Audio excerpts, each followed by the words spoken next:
Al Toque Radio, la radio de la cooperativa.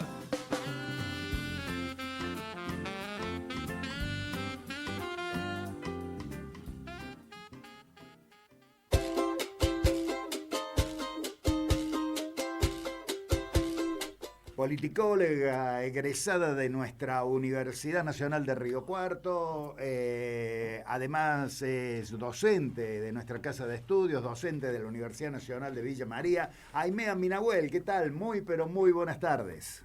Hola Osvaldo, ¿cómo están? ¿Y cómo está ya todo el equipo? Muy bien, muy bien.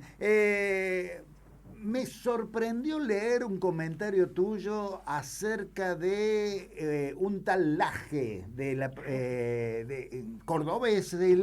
Realmente, yo te lo confieso, yo jamás leería un artículo de alguien que está estudiando aún la carrera mía, no lo leería. En cambio, vos lo leíste y además, hace varios años, y la verdad encontraste algunas ciertas deficiencias idiomáticas. Sí. Bueno, era colación en realidad el comentario justo de que fue la Derecha Fest el día de ayer, Uh-huh. bueno, un evento que además contó con muy poca participación, ¿no?, de figuras políticas relevantes de la provincia de Córdoba, e incluso les costó llenar el mismo espacio físico, ¿no? Al menos eso se ve en las fotografías. Pero bueno, venía a colación de que yo estaba viendo las encuestas en la ciudad de Córdoba y de repente uno de los personajes que tenía una buena ponderación pública es Agustín Laje, ¿no? Y que yo decía, wow, pensar que, venía a colación de ello, lo conocerlo en el sentido de haberlo visto, haberlo leído, te digo, hace muchísimos años atrás, a razón de que estaba en realidad buscando algo vinculado a Favita. Eso es un poco lo que yo colocaba. Favita es una ONG, una fundación en Argentina que existe hace muchísimos años, que está formada por familiares de genocidas, y que, bueno, sostienen, por supuesto, la teoría de los dos demonios, la defensa de la libertad, de los genocidas de la última dictadura cívico-militar, etcétera. Y allí arribo a un joven, Agustín Laje, y esto digo hace muchísimos años atrás, que me llamaba la atención en realidad porque era un periodo por allí donde no era parte, hoy ser de derecha es casi ser parte del mainstream en Argentina, ¿no? Pero en aquel momento no.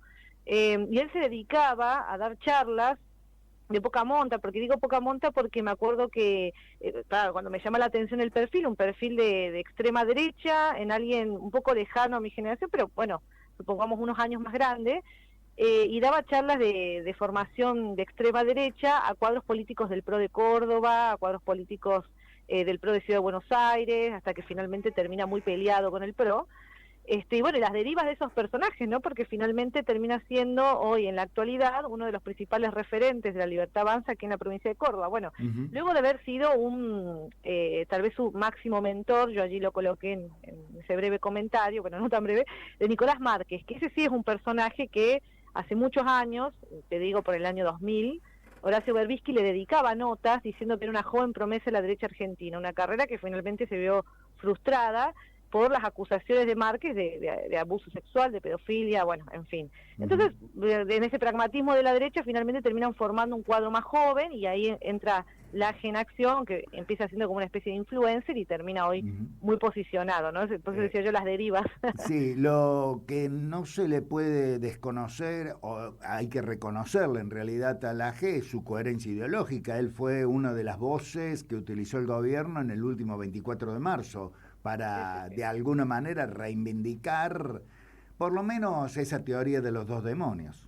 Sí, totalmente. De hecho, algo que es interesante, ¿no?, para ver cómo se articulan, porque así como yo me acuerdo que un referente, no vamos a decir de CONG, criticaba a Claxo, en un momento hace no mucho, sacó un libro incluso que se llamaba El Libro Rosado, de la izquierda populista, cómo articulan en red en América Latina.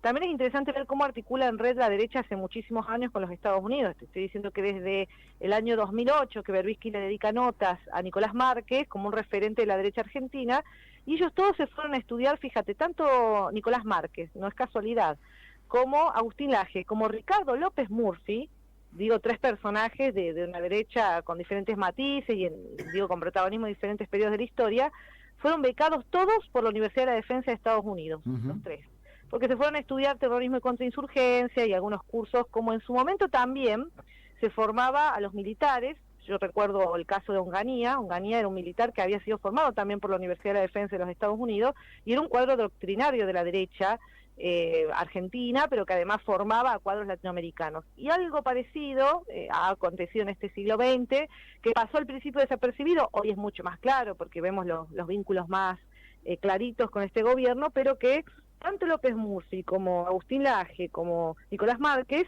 fueron becados, los llevan en realidad a formarse con conferencias, son medias intensivas esas conferencias en la Universidad de la Defensa, y se forman en terrorismo y contrainsurgencia, muy parecido a lo que hacía en su momento la Escuela de las Américas con las élites militares. Entonces, viste, como que no ha cambiado la metodología de los Estados Unidos en esto que ellos denominan, de hecho tienen libros escritos, guerra ideológica en la región, y que en gran parte tiene que ver con formar cuadros. En este caso son cuadros más vinculados a como líderes de opinión, ¿no? Que sería como la nueva metodología, ya no pueden ser los militares porque al menos han caído en descrédito en tanto líderes de opinión en la región. Entonces forman este tipo de cuadros que aparecen inicialmente como influencers, incluso algunos como periodistas, otros como políticos, pero de alguna manera la misión es atacar cualquier forma de intervencionismo estatal, que ellos denominan populismo, de izquierda, o cualquier forma que esté relacionada a la provisión de bienestar o de derechos en la región.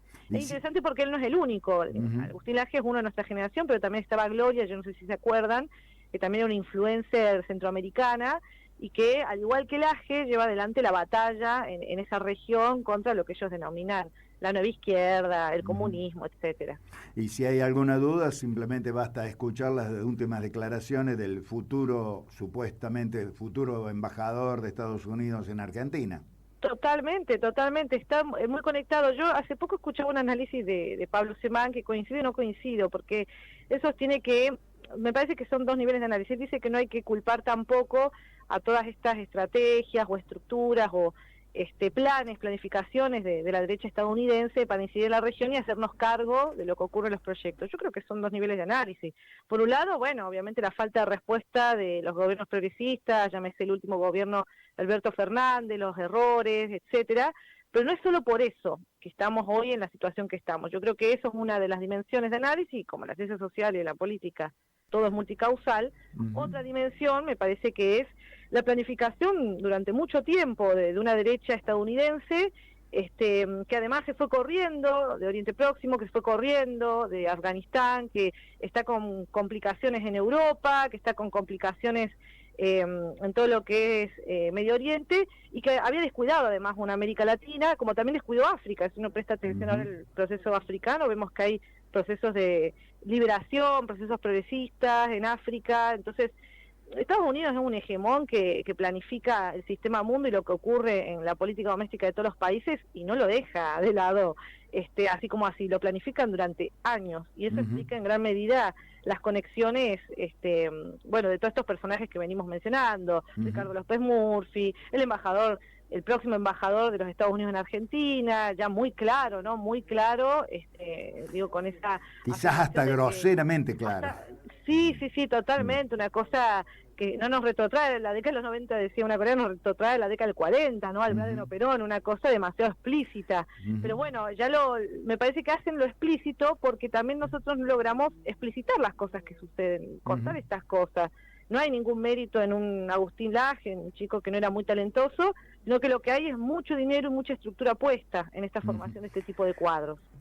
La última, Aimé, brevemente, no sé si has visto la última encuesta de Duván Córdoba en la provincia, no en la provincia, en el país, señala de que por primera vez el antimilaísmo, digamos, es más grande el antimilaísmo que el antiperonismo.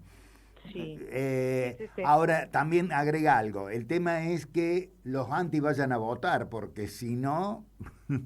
Sí, totalmente. Acá mira, en la última encuesta, justo la tengo acá abierta, algo que también, o sea, en ese mismo dato hay un dato que es primo hermano, que es cómo identifica a esa población. Son 1.300 casos, está bien que es una encuesta online, pero por lo menos es un panorama, ¿no?, que nos acerca. ¿Cómo se identifican? Y vos fíjate que en lo que va desde enero hasta julio del 2025, el antikirchnerista duro bajó muchísimo ese porcentaje.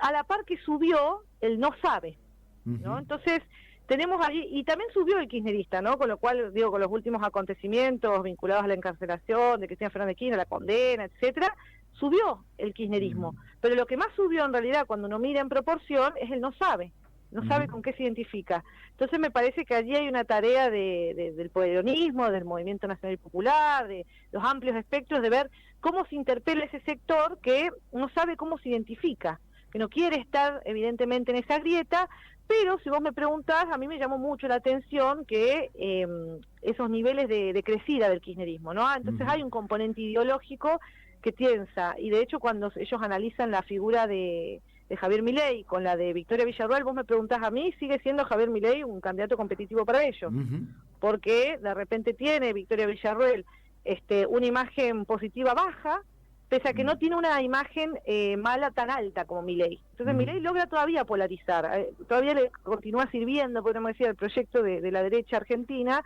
una figura con la de Milei como la que se iría a polarizar.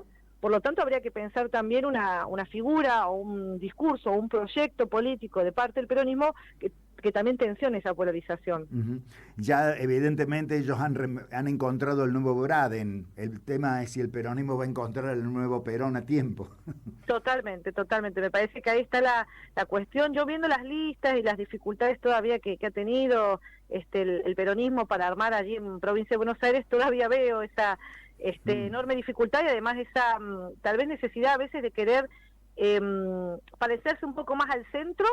Y yo creo que cuando uno es una figura como un poco, o identifica un proyecto político un poco lavado, en realidad la gente lo que prefiere siempre es votar al original. Entonces, a mi criterio, si la derecha estaba proporcionando una propuesta que es más extremista, hay que polarizar. Eso yo creo que así debe ser la clave, porque no ha servido en los últimos años, cada vez que viene la derecha con una propuesta que polariza, colocar figuras que por allí lavan, por allí, no ha servido.